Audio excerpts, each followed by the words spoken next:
Assalamualaikum warahmatullahi wabarakatuh. Selamat pagi anak-anak. Hari ini kita akan belajar tentang menelaah struktur dan kaidah kebahasaan teks deskripsi. Kita akan membahas satu persatu ya. Yang pertama kita akan membahas untuk menelaah struktur teks deskripsi. Apa saja struktur dari teks deskripsi? Yang pertama adalah identifikasi, yang kedua deskripsi bagian, dan yang ketiga adalah penutup. Kita akan membahas satu persatu ya. Yang pertama, identifikasi. Apa saja isi dari identifikasi? Isi dari identifikasi ada objek yang dideskripsikan, sejarah lahirnya, makna nama, dan pernyataan umum tentang objek. Kemudian yang kedua, deskripsi bagian. Apa saja isinya? Nah, isinya ada perincian bagian objek. Nah, tetapi diperinci berdasarkan tanggapan subjektif penulis. Perincian dapat berisi apa saja yang dilihat, didengar, dan dirasakan. Dan yang terakhir ada penutup. Penutup ini berisi simpulan dan kesan penulis terhadap objek yang dideskripsikan. Kita akan melanjutkan ke contoh. Ini adalah contohnya. Kita ambil dari teks Rumah Tongkonan. Kalian juga bisa melihatnya di buku paket kalian masing-masing ya. Nah, paragraf yang pertama, Tongkonan adalah rumah adat masyarakat Toraja. Tongkonan berasal dari kata tongkon yang artinya duduk bersama-sama. Suku Toraja yang memiliki rumah adat ini di pegunungan yang berbatasan dengan Kabupaten Enrekang, Sulawesi Selatan. Rumah adat ini merupakan salah satu ikon suku Toraja selain upacara pemakamannya. Toraja termasyhur oleh karena itu rumah adatnya yang unik dan cantik ini. Oleh karena arsitekturnya yang menarik, Tongkonan kemudian dinobatkan sebagai rumah adat Toraja. Tongkonan berada di antara pohon-pohon bambu di puncak bukit. Tongkonan terletak sekitar 12 km ke arah utara dari Rantai Pau. Memasuki Rantai Pau akan kita temui tongkonan berjajar rapi dan indah seakan menyambut dengan ramah setiap pengunjung yang datang. Paragraf ini merupakan paragraf dari identifikasi karena di dalamnya berisi ada nama objek. Nama objeknya mana? Tongkonan. Lokasi ya, lokasinya berbatasan dengan Kabupaten Enrekang, Sulawesi Selatan. Kemudian dijelaskan pula letak dari Tongkonan itu sekitar 12 km ke arah utara dari Rantai Pau. Kemudian di sini juga menjelaskan gambaran umum dari Tongkonan ya. Gambaran umumnya mana? Yang berwarna merah ya. Rumah adat ini merupakan salah satu ikon suku Toraja selain upacara pemakamannya. Toraja termasuk ya sampai dengan sebagai rumah adat Toraja. Ini merupakan gambaran umum dari rumah Tongkonan. Paragraf berikutnya, rumah adat yang satu ini terbuat dari kayu yang bagus dan dihiasi dengan apik. Hiasan terdapat pada sekujur badan rumah dan atap rumah. Ukiran di sekujur bagian rumah menambah cantik bangunan ini. Ukiran yang menghias sekujur bangunan bermotif garis-garis selengkung yang harmonis. Rumah adat yang berjenis rumah panggung ini juga terbuat dari kayu yang kokoh. Bukan kayu sembarangan tentunya. Jenis kayu yang digunakan untuk membuat tongkonan kabarnya memiliki kualitas juara dan hanya ditemukan di wilayah Sulawesi Selatan saja. Tanpa vernis dan pelitur, kayu rumah tongkonan tetap awet hingga ratusan tahun. Suku Toraja juga menghias atap tersebut dengan tanduk kerbau. Kerbau memang perlambang kebangsawanan suku Toraja. Atap rumah tongkonan melengkung menyerupai perahu, terdiri atas susunan bambu. Tongkonan didekorasi dengan sejumlah tanduk kerbau yang ditancapkan di bagian depan rumah adat.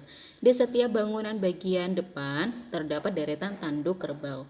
Paragraf ini merupakan deskripsi bagian karena di dalamnya memperinci ada bahan kayu. Ya, ada bahan kayu di kalimat pertama sudah Ibu tebali hurufnya. Nah, itu merupakan rincian dari bahan kayunya. Bahan kayunya itu dihias dengan apik ya. Ada bahan-bahan kayu yang digunakan untuk membuat rumah tongkonan berkualitas ya. Kemudian ukiran rumah. Di kalimat berikutnya juga di situ dirincikan ukiran rumah tongkonan itu seperti apa ya. Kemudian hiasan atap rumah. Di situ juga dirincikan hiasan rumah dari hiasan atap rumah Tongkonan itu seperti apa ya. Suku Toraja juga menghiasi atap tersebut dengan tanduk kerbau. Ya, yang sudah Ibu beri tanda di situ, Ibu tebalkan, itu merupakan rincian dari rumah Tongkonan, perinciannya. Kemudian struktur selanjutnya adalah penutup atau simpulan. Sungguh kaya warisan budaya Indonesia. Kita bangga memiliki warisan budaya dengan nilai artistik yang tinggi dan unik. Rumah adat Tongkonan, warisan budaya yang perlu kita jaga ini merupakan struktur dari simpulan. Mengapa? Karena di dalamnya memuat kesan umum. Kesannya mana? Bangga. Kita bangga, ya. Selanjutnya kita akan membahas mengenai menelaah penggunaan bahasa pada teks deskripsi. Yang pertama adalah penggunaan kalimat perincian untuk mengkonkretkan. Ya, contohnya, bacalah penggalan teks deskripsi berikut. Ibu adalah wanita yang sangat baik. Dia ramah dan tutur katanya lembut kepada siapa saja. Dia sangat suka membantu orang lain, terutama yang sedang dalam kesusahan. Profesinya sebagai guru semakin mengokohkan prinsipnya untuk selalu mengajarkan kebaikan kepada sesama. Kita telaah, ya. Kalimatnya, kalimat umumnya adalah kalimat yang pertama. Ibuku atau ibu adalah wanita yang sangat baik, ya. Ini kalimatnya, kalimat umumnya. Ibuku orang yang sangat baik. Lalu kalimat perinciannya untuk menjelaskan kalimat pertama itu mana? Ya, kalimat selanjutnya. Dia ramah dan tutur katanya lembut kepada siapa saja. Dia sangat suka membantu orang lain, terutama yang sedang dalam kesusahan. Nah, maksudnya bagaimana? Kita cari dulu kalimat umumnya. Ya, kalimat umumnya itu kalimat yang pertama. Ibuku orang yang sangat baik.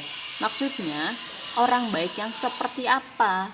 Nah, dijelaskan pada kalimat selanjutnya, setelahnya. Maksudnya, orang yang baik, orang yang sangat baik itu ramah, tutur katanya lembut, ya. Suka membantu orang lain. Itu definisi, ya, rincian dari sangat baik yang dimaksud kalimat yang pertama. Gitu. Untuk mengkonkretkan kalimat yang pertama, kalimat perinciannya. Kemudian, penggunaan kata dengan kata dasar yang diawali oleh huruf K, P, T, S. Perhatikan contoh berikut. Ugi Agustono memprakarsai cinta Indonesia dengan cara menuliskan keindahannya. Penjelasan telaah kata. Imbuhan meng ketika bertemu dengan kata dasar prakarsa ditambahi imbuhan i, ya.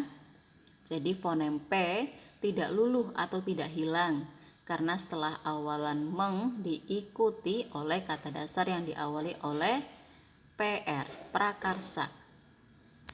Nah, fonem apa saja yang tidak luluh ketika bertemu dengan imbuhan meng? Nah, gugusan konsonan yang dimaksud adalah ada PR, tadi prakarsa contohnya, ya, prakarsa PR, kemudian ST, SK, TR, SP, KR, dan KL. Pada awal kata dasar juga tidak luluh jika dirangkaikan dengan awalan meng. Jadi memprakarsa plus i, jadi memprakarsai, bukan memrakarsai. Begitu, ya. Kemudian adalah penggunaan sinonim. Apa itu sinonim? Sinonim adalah bentuk bahasa yang maknanya mirip atau sama dengan bentuk bahasa yang lain. Contohnya, pemandangan di Pantai Baron sangat indah. Sinonim dari kata indah adalah elok, permai, dan molek. Selanjutnya, penggunaan kata depan di. Kata yang merangkaikan kata-kata atau bagian dari kalimat. Ini pengertian dari kata depan. Kata depan yang dimaksud adalah di, ke, dari, dan pada. Tapi di sini kita akan menjelaskan lebih dalam lagi kata depan di. Sebagai kata depan, kata di menunjukkan arah, tempat, dan waktu. Contohnya, pemandangan di Pantai Baron sangat indah. Ya, di situ ada di sebagai kata depan menunjukkan tempat di Pantai Baron. Ya. Kemudian drama tari kolosal Arya dipentaskan di area Monas. Di area Monas juga sebagai kata depan, yaitu menunjukkan tempat. Kemudian bagaimana penulisannya? Penulisan kata depan dipisah dengan kata yang mengikutinya. Di area Monas, di itu dipisah dengan area, tidak dirangkaikan. Nah, kemudian bagaimana penggunaan imbuhan di? Sama-sama di tapi beda.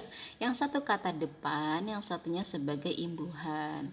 Nah, imbuhan di biasa digunakan dalam kalimat pasif, sehingga penulisannya harus digabung dengan kata dasar yang mengikutinya.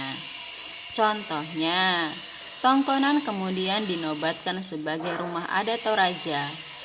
Di dalam kata dinobatkan di sini sebagai imbuhan. Ya, jadi penulisannya harus dirangkaikan. Nah, bagaimana membedakannya? Jadi ketika bertemu dengan kata kerja, ya, kata dasar dari kata kerja, maka di ini sebagai imbuhan.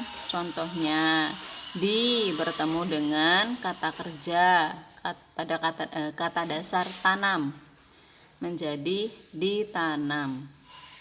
Jadi di sebagai imbuhan. Kemudian di bertemu dengan kata dasar dari kata kerja makan, maka menjadi dimakan. Ya, dimakan ini di sebagai imbuhan, maka penulisannya harus dirangkaikan. Ingat ya, ketika di bertemu dengan kata kerja, maka di sebagai imbuhan, maka penulisannya harus dirangkaikan. Berbeda dengan kata depan. Ketika di bertemu dengan kata yang menunjukkan tempat, waktu, arah, maka di ini sebagai kata depan. Contohnya, di bertemu dengan rumah. Rumah ini menunjukkan tempat, maka penulisannya harus dipisah. Di rumah, di spasi terus rumah, ya. Sehingga di ini sebagai kata depan. Selanjutnya, di bertemu dengan pagi hari. Pagi hari ini, ya, waktu. Jadi di pagi hari dipisah karena di ini sebagai kata depan. Selanjutnya, di bertemu dengan sebelah timur. Sebelah timur itu kan menunjukkan arah, maka penulisannya harus dipisah. Ya, di spasi sebelah timur. Karena di ini sebagai kata depan. Kalian ingat-ingat ya. Kemudian kita akan membahas penggunaan huruf kapital. Huruf kapital adalah huruf yang berukuran dan berbentuk khusus lebih besar dari huruf biasa. Biasanya digunakan sebagai huruf pertama dari kata pertama dalam kalimat, huruf pertama nama diri dan sebagainya. Contoh, pemandangan di Pantai Baron sangat indah. Nah, huruf kapitalnya yang mana? Pemandangan, ya, huruf P-nya itu besar, huruf kapital, karena ini sebagai huruf pertama dalam kalimat. Kemudian Pantai Baron, P dan B-nya pakai huruf kapital. Kenapa? Karena menunjukkan nama geografis, ya. Kalian juga bisa mempelajari penggunaan huruf kapital pada Puebi, ya. Silakan kalian bisa searching di Google Puebi, ya, ada. Begitu ya anak-anak, terima kasih atas perhatiannya. Sampai jumpa.